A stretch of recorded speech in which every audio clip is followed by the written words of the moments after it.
I live in a quiet suburb outside Chicago. New Year's Eve is usually loud here, even past midnight. That night, I stayed home alone. No parties, just TV noise and my phone. Around 12 sharp, fireworks went off everywhere. About 5 minutes later, the noise died suddenly. It wasn't gradual, it just stopped. The silence felt heavy, like pressure in my ears. I muted the TV and stood there, listening. I didn't know what I was listening for. My phone buzzed in my hand. I almost dropped it. The message was from an unknown number. Just one line. "Why did you lock the door?" My throat went dry. I hadn't told anyone I was home. I checked my front door. Locked. Deadbolt too. I remember whispering, "It's nothing," even though my voice sounded weak. That's when the knock came. The knock wasn't loud, just firm, controlled. 3 times. I froze. My heart was pounding so hard I could feel it in my neck. I didn't move. Then I heard footsteps on my porch, slow pacing, back and forth, like whoever it was knew I was right there. My phone buzzed again. Same number. "I can hear you breathing." I covered my mouth instantly. My hands were shaking. I don't remember deciding to move. I just backed away. I retreated up the stairs, every step creaking too loudly. Halfway up, the doorknob downstairs turned, slowly.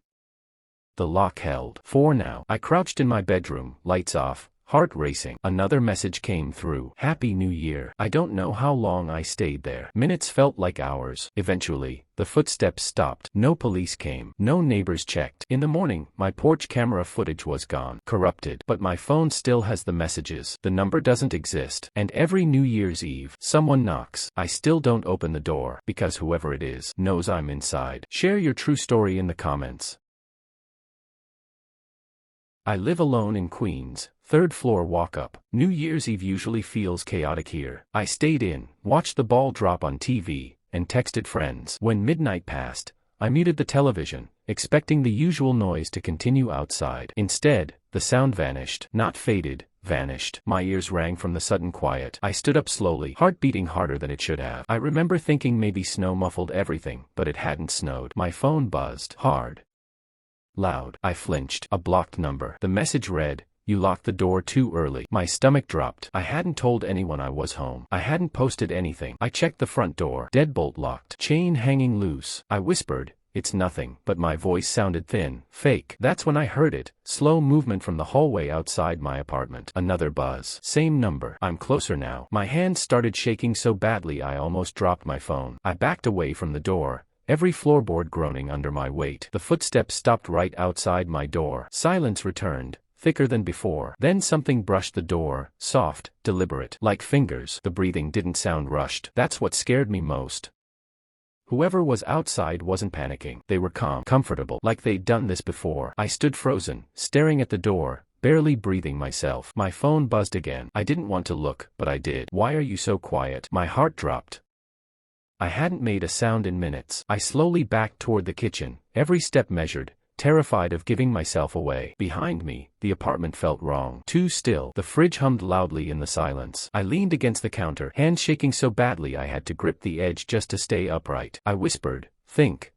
Then I heard it. A soft metallic sound. The chain on my door moving slightly. Testing it. I felt my throat go dry. Whoever it was knew the lock wouldn't open. They weren't trying to break in. They were waiting. I checked the time again. 12:11 a.m. Only 8 minutes had passed since midnight. Another message came through. "You always stand right there." I looked down at the floor. My footprints. Same spot I always stood when someone knocked. My chest tightened. There was no way anyone could know that. I moved toward my bedroom, slowly, holding my breath. The hallway felt longer than usual. Shadows stretched unnaturally along the walls as if the light itself was afraid to move. Just as I reached my bedroom door, the breathing stopped. The silence afterward was worse. My ears rang again. I waited, counted my breaths. 1, 2, 3. Then 3 knocks. Slow, perfectly spaced. I snapped. Panic took over. I locked my bedroom door and shoved my dresser in front of it. Every movement loud and clumsy. I didn't care anymore. I needed a barrier. My phone vibrated again. One last message. "Happy New Year." Then the footsteps walked away. Slowly. Down the stairs. I didn't move until morning. When sunlight finally came through the window, I checked the hallway. Nothing. No signs. No footprints. No neighbors mentioning anything. But my phone still has the messages. The number still doesn't exist. And every New Year's Eve, I stay somewhere else. I thought it was over. I really did. Weeks passed. Then months. I tried to convince myself it was a prank, some sick coincidence. But on December 31st the following year, my phone buzzed again at exactly 12:03 a.m. The message was short. I'm outside. My blood ran cold. I wasn't even in my old apartment anymore. I'd moved states. New building. New locks. New routine. I slowly turned my head toward the front door. That's when I heard it. 3 knocks. Slow. Perfectly spaced. Exactly like before. I didn't answer. I never will. Because some people don't celebrate New Year's Eve. They wait for it. I don't stay up for the countdown anymore. I don't watch fireworks. And when midnight comes, I make sure I'm never home. Share your true story in the comments. I wasn't supposed to be alone that night. My friends bailed last minute, and my family was out of state. I told myself it was fine. Just another quiet New Year's Eve in my small Chicago apartment, snow drifting past the windows, city noise unusually muted. I poured a drink and sat on the couch, scrolling aimlessly. The clock ticked louder than it should have. Every second felt stretched. At 11:57 p.m., my phone buzzed in my hand. Unknown number. No text. Just an audio file. I shouldn't have played it. I know that now.